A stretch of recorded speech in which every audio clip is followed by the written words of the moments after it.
It all started on a quiet Saturday morning when I was tending to my small farm at the edge of our suburban neighborhood.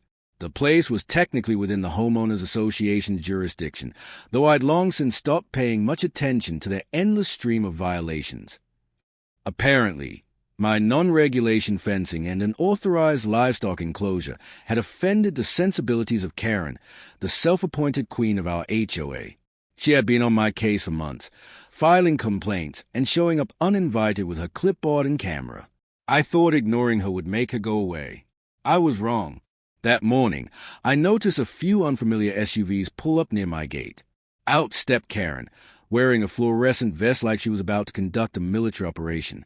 Behind her came 3 of her so-called HOA patrol members, retired neighbors with walkie-talkies and too much free time. They stormed onto my property, shouting about code violations and an authorized agricultural activity. I was about to ask them to leave when I noticed something that made my stomach twist: a group of unmarked police vehicles hidden behind the barn. What Karen didn't know was that my farm was being used by local police for an undercover sting operation. They'd been monitoring a smuggling ring that was using nearby rural properties as drop points. My role was simple.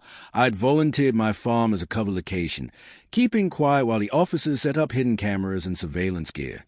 Everything was confidential. No one was supposed to know.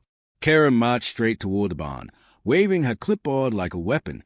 I tried to stop her, but she brushed past me, yelling something about community standards.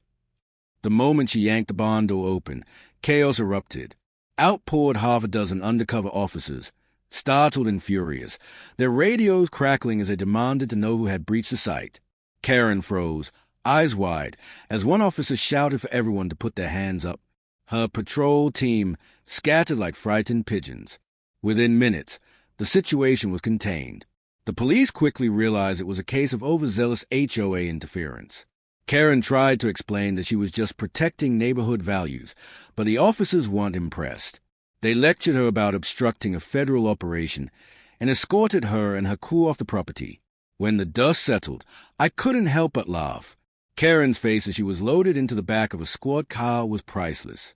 Later that day, I received an official apology from police and a promise that the HOA would be strongly advised to stay out of law enforcement matters.